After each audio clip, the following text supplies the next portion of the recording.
mah di syariat. Menurut syariat salah baik. Sanajan nyana wali. Engke kumaha cenah mun nyana nyarekan wali mah moal nyarekan sebabnya nama ti tanggal lempeng jelema. Ketika kurang dicarekan hate ada seri can pahameun kajeun geus moal tah lamun dicarekan sia nyarekan aing lain wali oh atuh anti wali mah kudu ngadoakeun goreng justru nu goreng ge didoakeun supaya bagus. Lamun aya jelema salah secara syariat kurang dicarekan nyana molototen ka urang lain wali mah moal seri oh ya guys salah aja salah guys atuh dina hatena teu kapahaman berarti aing geus sakitu jadi ulah ye tolol sia-sia aing mah jadi wali su nyaho siawa saya disumpahan we mah wali nyumpahan atuh wali nyumpahan mah atuh acak-acakan negara kiai ge teu meunang nyumpah aduh teu budak nyaho alif ge ti aing kuari ngaleuwihan aing nincak hulu teu budak disapa sia ku aing kiai bloon teman teh mun aya kiai nyapa-nyapa murid bloon lain doakeun endahan disapa atuh deuk kumaha beresna manusia lain disapa kadeceng sia asana kos kitu teh teu pati bagus masih keneh nang tangan ka guru tenang salat urang tengah penting ngadu Agusti aya murid abdi besi sasar ieu mah abdi mah cak Allah teh lain sasar sia mah yang dihormat siana nu bloon cak Allah teh ya ternyata mah urusan aing sasar jeung henteu nama siana ulah ku nafsu dicarekan ku Allah guruna nu bloon. Sallallahu ala Muhammad sallallahu alaihi wasallam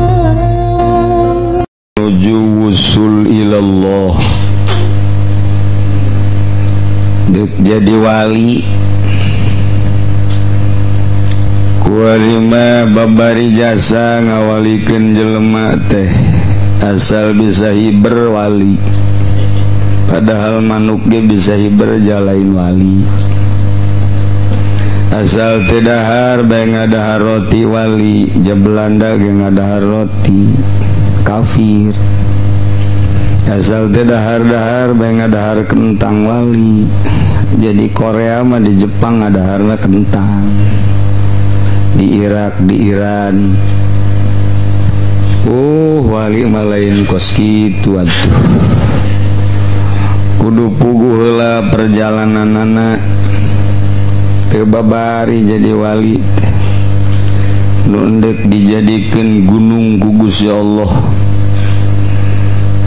situasi jeung kondisi kumaha bae wali mah tenang bae nu kasipatan kula khaufun alaihim walahum yahzanun saat mana bae hirupna tetap tenang bae wali nya nama bertahan mempertahankeun Al-Qur'anul Karim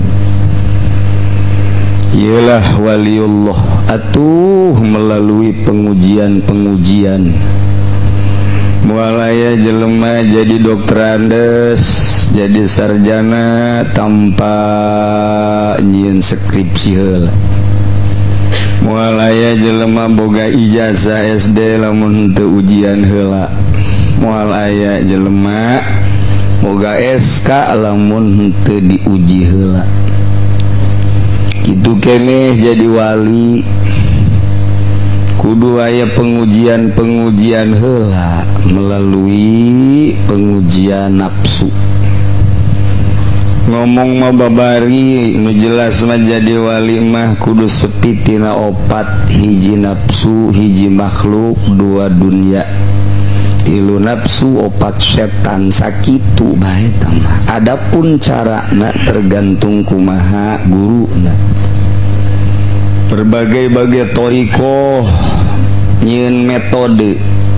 Qadiriyah jeung Naqsabandiyah lain deui Qadiriyah wa Naqsabandiyah jeung nu sejen lain deui Rifaiyah lain deui Syadziliyah lain deui Tijaniyah lain deui Utsmaniyah lain deui Satoriyah lain deui berbagai thariqah ujung-ujung nama endek ngalengitkeun opat inti nama dek ngalengitkeun ulah cinta dunia, ulah cinta makhluk, ulah nafsu, ulah setan sakitu.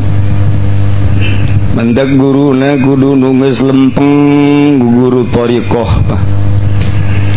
Ulah ngaguru thariqah guruna masih keneh bobolokot kudunya tuh komo muridna. Ulah ku guru thariqah ka guru bobolokot ku makhluk atuh ku muridna. Kitu keneh ku nafsu, kitu kuno ku setan. Jadi kudu geus bener-bener bersih. Cek omong sompral nama mun aya muridna di masyrik, guruna di maghrib, murid salah, guru nyahueun kana kasalahan murid. Oh, lain badrak-badrak. Ieu mah guru torekat teh. Adesya. Sia geus guru torekat ban ka aing. Kuari naon kagawean sia? Dagang. Dagang naon? Dagang mobil showroom. Untung. Alhamdulillah. Sing inget atuh. Para yang guru sia. Mah budak teh inget ka guru aya boga kauntungan teh. Sing inget sia bisa kitu teh ti aing. Sia masuk haju kacang poho kacang Kang. Teu beres budak teh. Tah eta mah guru Bangkawarah teh mah ka situ. Guru bloon teh mah ka situ. Guru tarekat balain gitu. Saya kunaon ku ari pagawean dagang. Dagang naon? Ngawarung. Lah dagang mah kitu-kitu keneh keur untungna paling meuli kendaraan, meuli sawah. Geus mendingan cek mamam mending eureun eta kadiekeun duitna. Leuwih parah tah bos itu Mas. Leuwih parah tah Mas. Oh, no bener. Lumantak aya anti nah norekat mah lamun can jadi urang jadi kiai nyieun yayasan geus jauh teh batal tama kos kitu mah lantaran eta panyakit usul ilallah.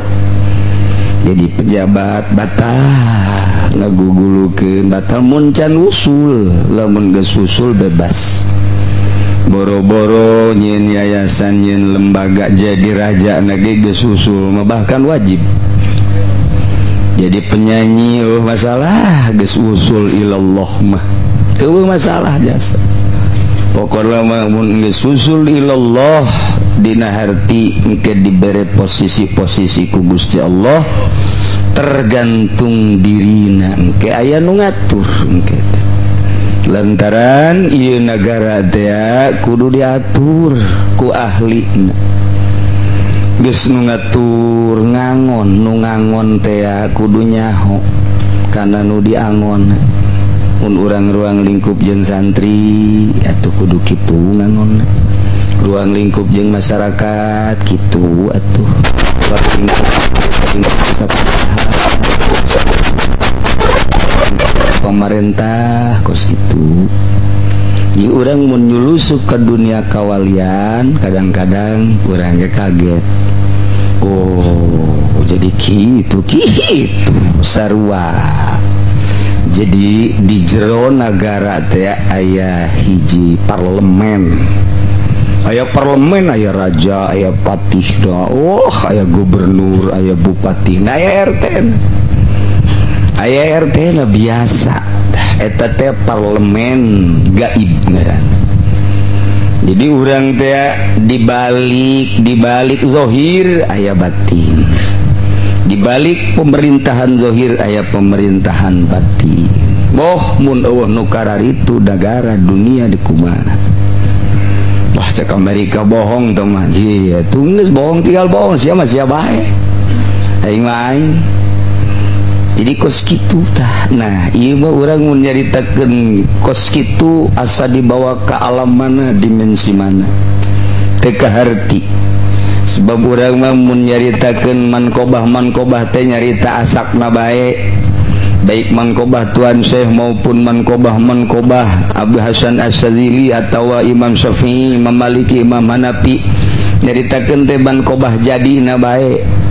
Tapi mun nyaritakeun urang kitu Imam Syaroni, cik Imam Syaroni kula diangkat jadi raja kuat dengan sajam doang. Diangkat jadi kutub teh kuat kula teh turun kula biasa jadi wakil deui. Eta keur nyaritakeun dunia pemerintahan kewalian. Kos kitu teh Imam Syaroni teh. Nah, jeung imam-imam nu lain deui. Entek sing hade urang lamun keur di hiji tempat kade aya di dinya inohong tah nya mun urang ayeuna keur riwengan jeung tukang main cimplong boa eta bandarna wali sing hade acara kieu atuh deuleu bae tarangna wali apa lain teh lirikan naon. Hayang rada setik be urang kebelah jero setik sehisan jampes anu ngarang Syarah Minhajul Abidin disebut Sirajut Thalibin. Kumaha eta? Panjana gawe na ngagitar bae di kota Kediri cenah ngagitar terus peting main gaple main remi. Wah indungna geus papala katakan nyarekanan banyana seuri bae kolotna geus nyaci maki nyarekanan maksudnya sia ulah kitu bae nyana seuri bae haju maena menangan bae deui deres maena menangan apakah kumata geus menang teh duitna aya duit nu dibawa ka imah teu aya harita main harita menang harita dibabagikeun harita kene selehnya eleh sebar duit rasa kitu tah dibere ku aing ditambahan seleh sebar duit elehna sakitu tah dibere ku aing ditambahan 2 kali lipat. Syekh Ihsan jempes teh kos kitu nyanyi engke nya mun teksnya ada saya Habib Rojak nyanyi tah eta kelengong eta nya hayang kawin deui teh mah lain amin moal laku ya Allah mal kaharti batur mencemooh wajib dicemooh urang tetep bae kajenting urang teu paham salah bae sebab urang mah di syariat menurut syariat salah bae sanajan nyana wali engke kumaha cenah mun nyana nyarekan wali mah moal nyarekan sebabnya nama ti tanggal lempeng jelema ketika kurang dicarekan hatena seuri can pahameun kajeun geus moal tah lamun dicarekan sia nyarekanan aing lain wali oh atuh anti wali mah kudu ngadoakeun goreng justru nu goreng ge didoakeun supaya bagus.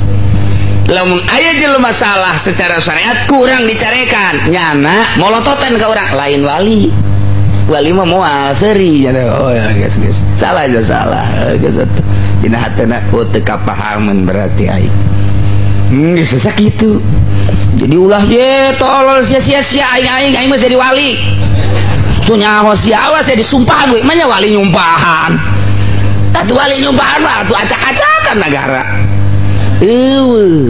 kiai ge teu meunang nyumpah aduh teu budak nyaho alif ge ti aing kuari ngaleuwihan aing nincak hulu teu budak disapa sia ku aing kiai bloon teman teh mun aya kiai nyapa-nyapa murid bloon lain doakeun endahan disapa atuh deuk kumaha beresna manusia lain disapa kadeceng sia asana kos kitu teh teu pati bagus masih keneh nang tangan ka guru tenang salat urang tengah penting ngadu Agusti aya murid abdi besi sasar ieu mah abdi mah cak Allah teh lain sasar sia mah yang dihormat siana nu bloon cak Allah teh ya ternyata mah urusan aing sasar jeung henteu mah siana ulah ku nafsu dicarekan ku Allah guruna nu bloon ya tuh ulah sok ke teh hese na kos kitu teh hese urang masuk ke babari nyapa awas ya kuing murid disapa sia cak muridnya disapa deui sia kuing guru main sapa-sapaan pan tah nu mentek lamun urang di syariat bae moal eureun-eureun ngadu argumentasi urang bisa alfiah batur leuwih bisa cekcok nu bisa alfiah jeung nu bisa alfiah syariat mah kitu bae urang bisa jamul jawame lah jamul jawame aing ge betus leuwih ti kitu aing mah datang ka iraha ge kitu bae. Nah jadi itu tafsir aing becus jadi tafsir mah moal aya anggeus syariat mah emang kos kitu bae. Tapi ketika orang geus sululu ka jero lain eta nu ditingali. Jaya ilmu mah akur bae tapi kok lain deui mabruk amat eta ilmu aya naonan di jerona. Urang moal neuleuh ilmuna moal neuleuh jelemana. Neuleuh hikmah nu terkandung di eta jelema nu teu katotor ku urang ulah sambarangan tah jelema nu kos kitu teh eta geus moal dipasi-masinikeun boro-boro keur benerna keur salahna ge keur salahna sing ade geus teu bisa dipasinikeun da kos kitu asal masinikeun aya nyana moal naon ngan nu masinikeun ringsek sebabnya anak kerjeng Allah bae jeung Allah bae geus moal dipasinikeun ilmu mah di mana ge atuh pokona mah asal aya luhur aya nu leuwih luhur deui asal nu luhur deui langit luhur aya nu leuwih luhur deui pokona mah di atas langit aya langit deui langit kahiji aya langit kadua langit katilu langit katilu langit kaopat langit katujuh aya sidratul muntaha ji dipasinikeun asal enggeus jadi ahli Allah moal aya nu masinikeun lain ilmu eta mah nu di deuleuna aya rahasia nu terkandung di balik ilmu eta aya naon etalah urang teh eta dititah silulup kadinya abeh tentrem kumaha tah maksud tentrem teh kieu boga duit urang 10 juta tentrem teu boga duit tah teu teh tentrem eta biasa tah kos kitu mah maksudnya orang mah supaya neuleuh mobil urang akur bae ya emang urang tegableg ieu kuku bahagia biasa bae ih atuh geus misah urang jeung dunia teh misah urang-urang dunia jeung makhluk misah urang-urang makhluk tah supaya kitu geus urang teu kaciwit ka bawa daging teu aya ta'aluk makhluk teh tah kos kitu dititah teh abeh tentrem geus di imah bae teh betah di imah teh sebab teu aya tahu lah geus urang teh jeung pamajikan bae hiburan teh pamajikanna cenah jore pandian sia daripada aing teh bisa nyandung mandi diroskam ku urang so semprot make baygon set teras ngedeng sia daripada nyandung tuh bisa ngarasula urusan nu di imah kitu-kitu kene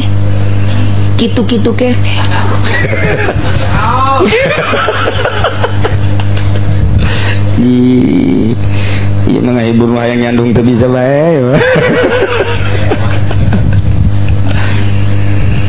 tah kumaha ieu mimiti urang ngaji heula ngaji awal wajibin alal insani ma'rifatul ilahi bistiqoni tauhid dibarengkeun di pondok mengaji amil jurumiyah sorop narkib ngelal ngasal beres nyaho ye kana kalimah jeung asalna nyaho kalimah teh ieu soheh ieu mutal nyaho kana kalimah geus teu kasaliru mulai kuari dilumpatkeun kana nyambungkeun grammar berarti ieu mubtada ieu khobar moal aya mubtada mun aya khobar pasti di mana aya mubtada kudu aya khobar ieu fiil ieu fa'il moal aya fa'il mun fiil setiap fiil kudu aya fa'il ieu syarat ieu jawab moal aya jawab mun syarat di mana ya syarat kudu aya jawab persyaratan nu jadi syarat kumaha persyaratan nu kudu jadi jawab kumaha persyaratan fiil na kumaha persyaratan fa'il na nu bakal jadi fa'il kana fiil kumaha geus fiil nang dibagi aya fiil zahir aya fiil kitu domir kitu kene khobar ge aya khobar mufrad aya khobar jumlah persyaratan khobar jumlah kumaha diaturlah ku Ibnu Malik dina kitab Alfiyah mulai kuari orang nyayan maca teh geus teu katara salah ge padahal salah geus teu katara bae geus pokona mah dikenceng-kencengkeun we macana pokona mah teu katara padahal salah mun aya nu negor pan macana kitu dhaif aya kaolda beres cak aja Hamid mah kos kitu bae geus ulah hese-hese sia macan kapanggih aya kaolna nu dhaif aing mah makan nu dhaif barang datang ka imah aing salah sebenarnya atuh batur ge eleh kurang ge eleh gos sia man nu tamat belas sekali-kali atuh macan dhaif eta jangan agos doang entak geus bukan mah jeung santri memalaya eleh na bae kok mun teu ngomong mondok mah ngobrol jeung nu mondok atung geus dilipet bae wes salahna padahal mah beneran itu tingkatkeun kurang kana ilmu bilagah naon ieu rahasiana nyeun mubtada make isim marifat naon rahasiana nyeun mubtada make isim nakirah naon rahasiana nyeun khobar terus ditabir make isim domir isim nakirah isim naon kitu ngaran ditabir make isim domir kemudian isim isyarah isim mausul dan lain-lain sebagainya ilmu mani jangan lempeng-lempengkeun anu pabelit make ilmu bayan jangan dihias make ilmu bade rapih luar biasa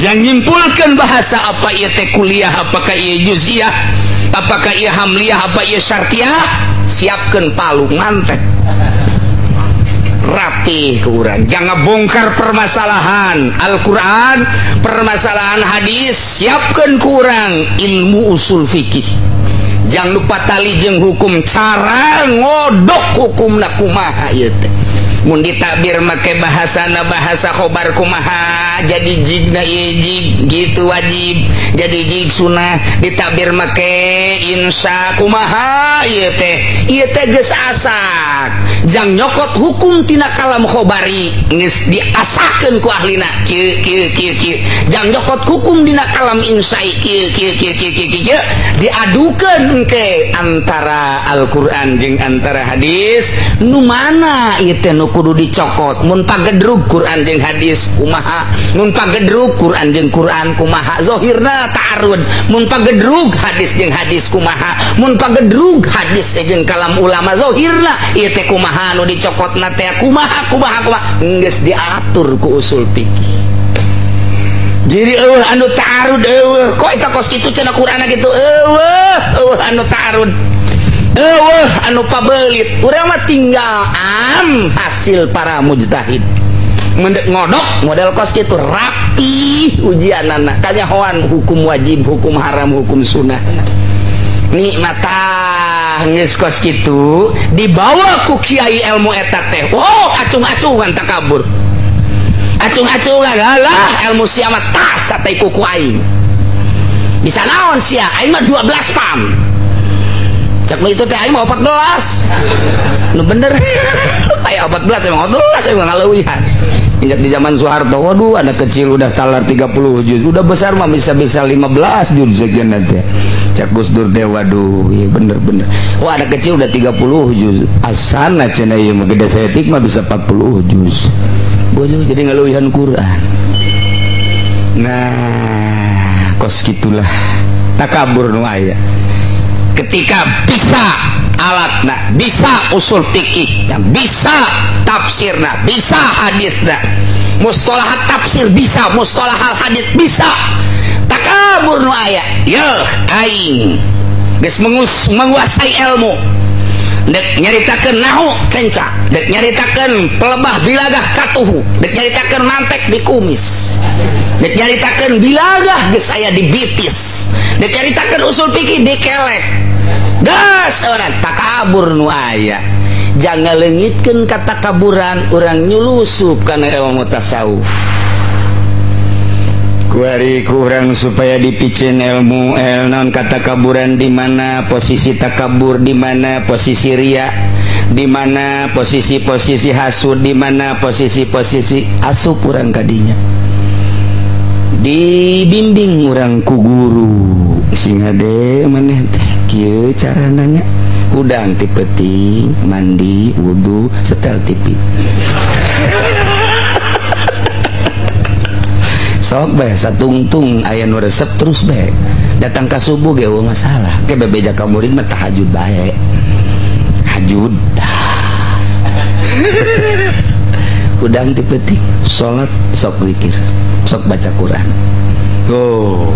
kuari benturan kolbu teh geus urang teh dirapihan lelembutan disebut latifahna sok sia ku zikir dengan cara anu asli ti guru mulai ku ari lain deui kadelina sieun lempang bari zikir diuk bari zikir datang ka coplok ilmu asa teu boganana batur pinter-pinter amat ja aing mah teu bisa batur hebat-hebat amat ja aing mah teu bisa tuh datang ka kos kitu sakumaha Syekh Nawawi sanggeusna Syekh Nawawi teh bisa ngarang kitab bebeja kaki Marzuk wa ka abdi geus ngarang kitab kumaha teh Kaki Marzuk bisa jelema kos kara itu mah Nawawi asal diaji nahuna diaji bilagahna diaji mantekna ngarang kitab mah bari kos kitu mah ceh cek Syekh Nawawi palain nang hese-hese di situ dianggap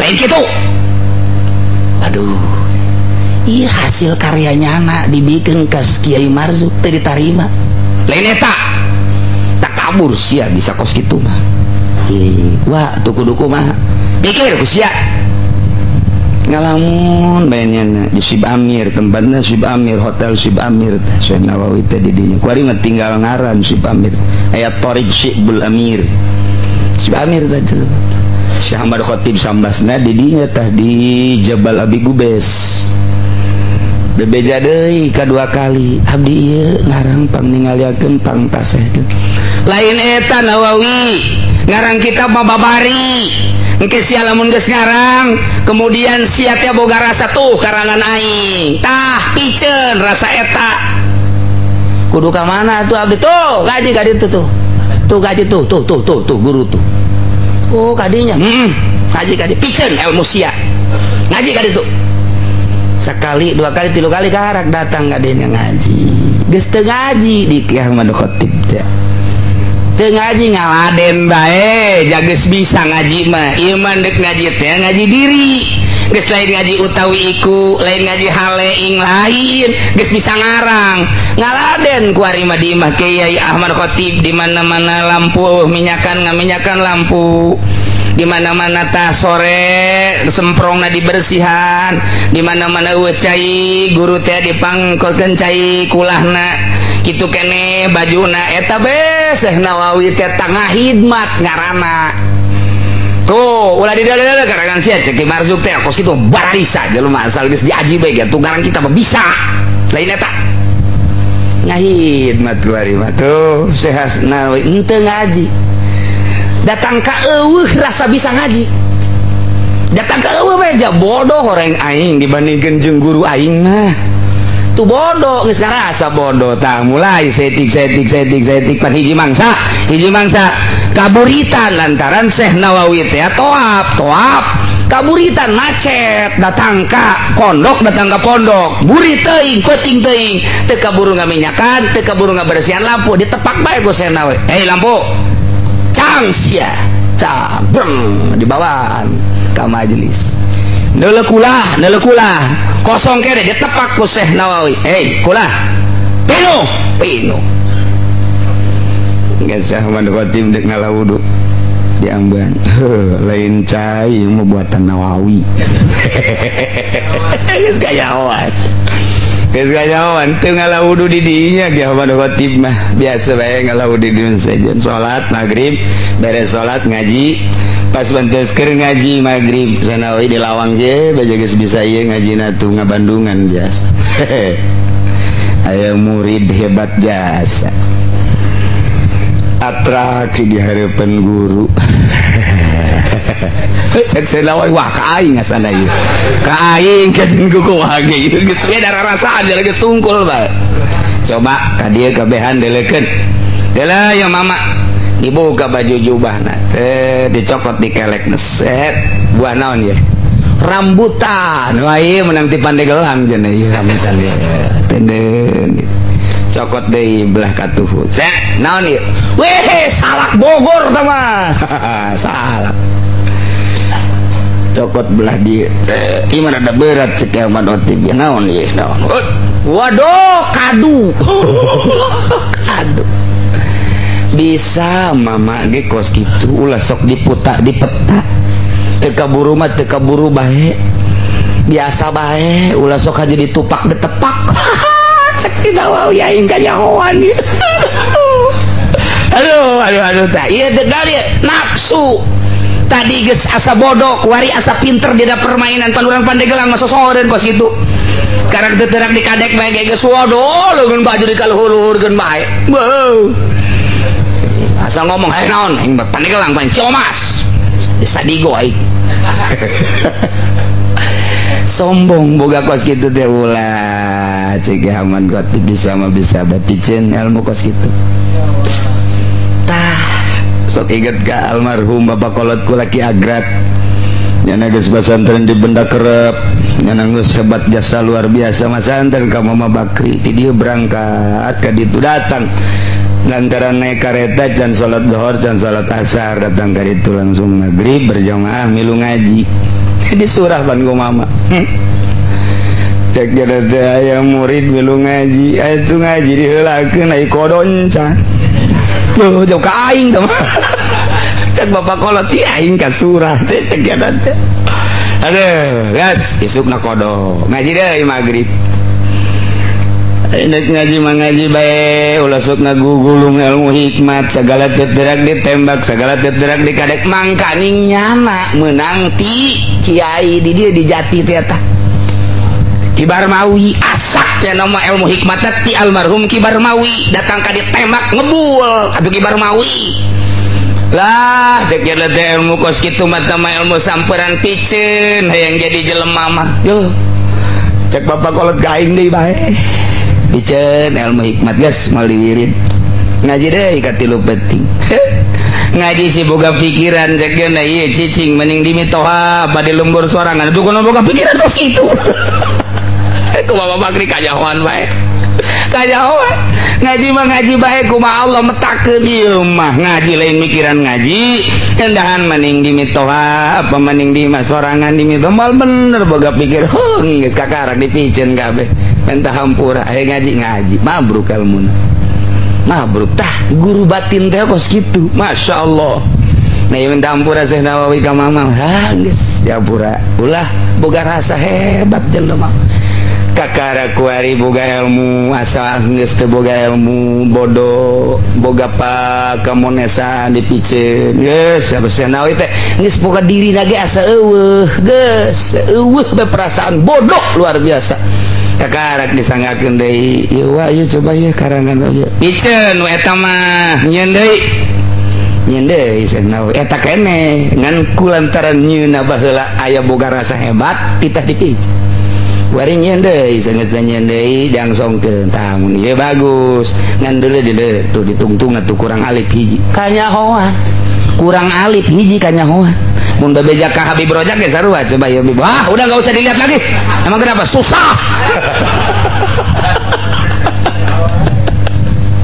eta para wali mah kos kitu agarek barang di deuleuan jahe ya kurang alif hiji alifan padahal teh di deuleu teu naon kok bisa kanyahoan wallahu a'lam tulis ku sana guys terus ke nya geus teu boga rasana naon ngarang teh lillahi ta'ala bu ieu mah lain kitu awas ya karangan aing tah ciptaan aing lamun deuk di fotokopi bebeja heula kan bogana naon sababna atuh aing hayang menang bagian atuh tah eta kos kitu la yajuzu taubu ila biizni naklihi eta kos kitu teh ceuk ahli tasawuf mah tanda teu ikhlas lamun ikhlas keparkeun setungtung bener ulah sieun-sieun teu kudu bebeja deui sok mama geus izin perbanyak bere pokokna mah lamun memang jang halayak rame make laya juzu tobu nu mantak abah mah lamun aya kos kituan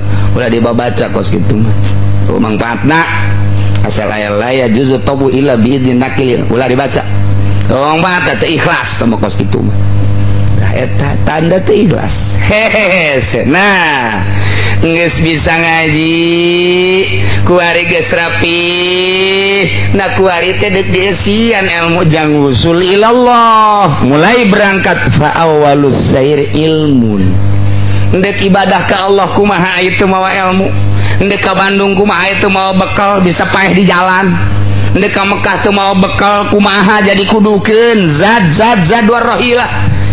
Nah ieu ge dek ka Allah sair ilallah kudu boga ilmu. Mun teu boga ilmu eta teh cara dongeng uzlah aju mawa anak sapi bikang. Sapoe dua poe kuat keneh saminggu lain deui pan perasaan. Saya dihareupeun bae itil. Ji atuh deuk kumaha deui 10 poe mah puyeng. Aduh ieu geus teu katahan. Di luhur zikir dihandap utek-utek. Milu zikir deui nya.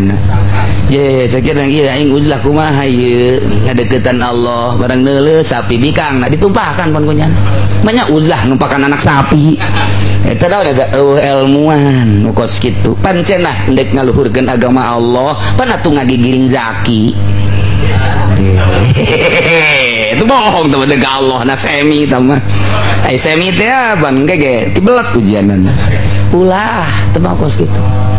Pan cenah dek Allah, pan atuh ka Golkar. Pan cenah dek Allah, pan atuh ka partai.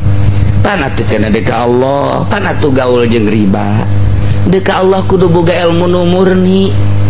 Coba tinggal-tinggalkeun ta ieu fa awwalus sair ilmun ilmu lelembutan jadi timimiti ilmu syariat kuari naik ka tarekat pan ieu deuk usul ilallah atuh lamun ka partai mah usulna ila duit atuh lamun ngagi gulung nu kos kitu mah teh jadi tim sukses usulna teh ila Eropa sarinyana alhamdulillah cenah anugerah ti Gusti Allah kajian pager kan pun. Aduh, alhamdulillah cenah kabeli mobil, alhamdulillah kabeli motor, atuh usulna kadinya. Lantaran memang sair nage kadinya, ai sair ilallah supaya wusul ilallah. Kaluarkeun nu kos kararit. Ieu mah ngaji ilmu wali.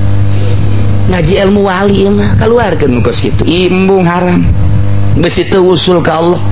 Begitu sesalaman diberi ulah letik teh ada kandol seetik atuh iyalah fa awwalus sair ilmun beres aya bahan di urang maca kitab bisa maham bisa nyurahkeun bisa kemudian ku urang geus diatur ruhna summa amalun beramal ku ari salat ngaji Quran geus menuju lillah keting udang-udang Allah akbar lillah silaturahmina lillah ngariungna lillah ka Allah bae mantak ngamaknaan la ilaha illallah nage la maqsuda bihaqqin fil wujud illallah nu dimaksud kalawan hak kecuali Allah geus kabeh ge salat maksud ka Allah puasa maksud ka Allah zakat maksud ka Allah haji maksud ka Allah silaturahmi maksud ka Allah ngaji maksud ka Allah pidato maksud ka Allah dek berpartai ge masalah asal nu dimaksud kecuali Allah pek baik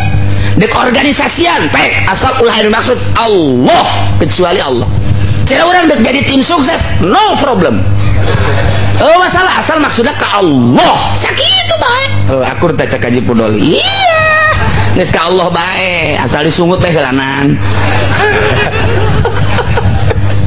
ka Allah la maqsuda bihaqqin fil wujud ilallah encan naik deui engke la maqluba encan naik deui engke terus naik deui sesuai jeung makom kuari berangkat kudu boga ilmu berarti aya nu nungtun guru kuari beramal aya nu ngaping guru geus beres kakarak summa halun ti dieu bakal timbul naon hal zauk teh nyicipi urang mun nyayur geus akur ieu teh rukun sayurna mun teh mah urang nyayur asem tina ngongoraan kemudian laja asem dan lain sebagainya coba rasana kumaha icipan ku urang sayur ngeunah geuninganan ieu sayur kurang aseman kurang uyahan kurang lajaan liah ibadah ge sarua bae sok kurang nyai-nyayan ngeunah geuning geus karasa kurang zauk boga rasa nikmat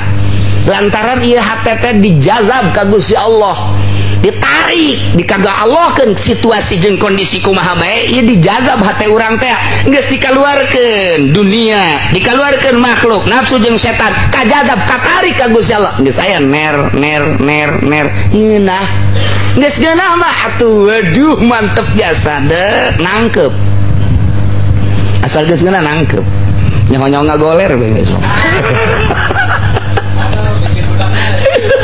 tuh Habib Rozak mah kabudak deui bener. Waduh. Nah, asal geus diicipan ngeunah tuma surbu ngeregu. Nikmat geus. Jadi berarti kuari mah geus menghayati nikmat rarasaan teh. Jadi ngeunaheun hese nyaritakeun ngeunah dina ibadah mah. Nyaritakeun Allah asa dihareup. Nyaritakeun gerakan-gerakan teh asa duk Allah. Allahu Akbar. Sejuta rasa. Aya uyahan, aya aseman, aya lajaan, aya lada-ladaan seetik, aya sengit-sengit nangkang ngoraan. Masya Allah, aya jagongan, aya segala rupa rasa didinya aya ketika orang Allahu Akbar. Sorati Allah, gerak ti Allah, babacaan lain babacaan orang, babacaan ti Allah, gerakan nangtung kieu ti Allah. Eta teh lain kudu dihayalkeun diomongkeun kitu geus aya di jerona. Numantak atuh takbir lagi teh Allah. Zakaulah salat asyar 4 rakaat baru kenal bar. Atuh tama ngahayal kos itu mah. Ngaranna eta mah kos kitu mah kitu ngaco. Cek Allah teh sia kos jeung sahabaya salat pan sia nyaho salat ge ti aing. Sia nangtungna ge nangga gerakeun aing. Atuh kunaon kikituanan di hareupeun aing. Pan aing aya. Sia basa kumaha ngahareupan RT. Cak Allah ieu sia nang aing geus asal Allahu Akbar di jerona geus aya rasaan eta kos nu tarutayeun eta aya lain salat bae. Da sia endek nginum geus aya kos nu tarutayeuna. Buktina nyokot gelas. Berarti sia bener dek nginumna aya kos nu tarutayeuna. Di jero hate sia teh hayang cai es jamual nyebut moal kan nu panas. Kertek teh hayang nu tisah cai es. Kertek teh hayang nu panas atuh cai panas eta geus aya kos nu tarutayeuna. Atuh kunaon ku ari salat Allah sejakauna salat usolli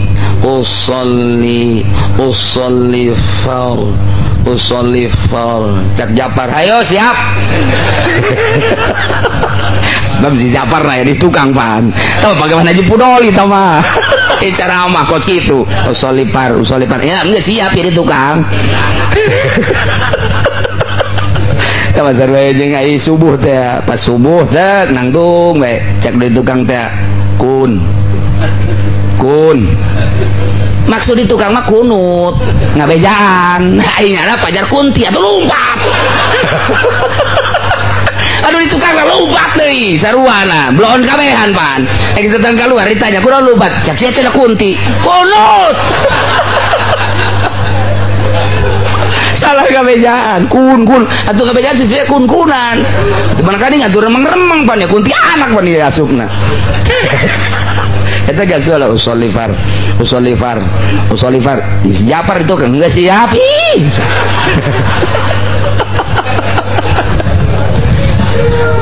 Aduh tebareres biasa. Masya Allah naya ilmun 2 amal kadua katilu amal katilu hal 4 zauk 5 surbu nah kagenep sakar di dieu mah luar biasa ya wallahu a'lam. Sallallahu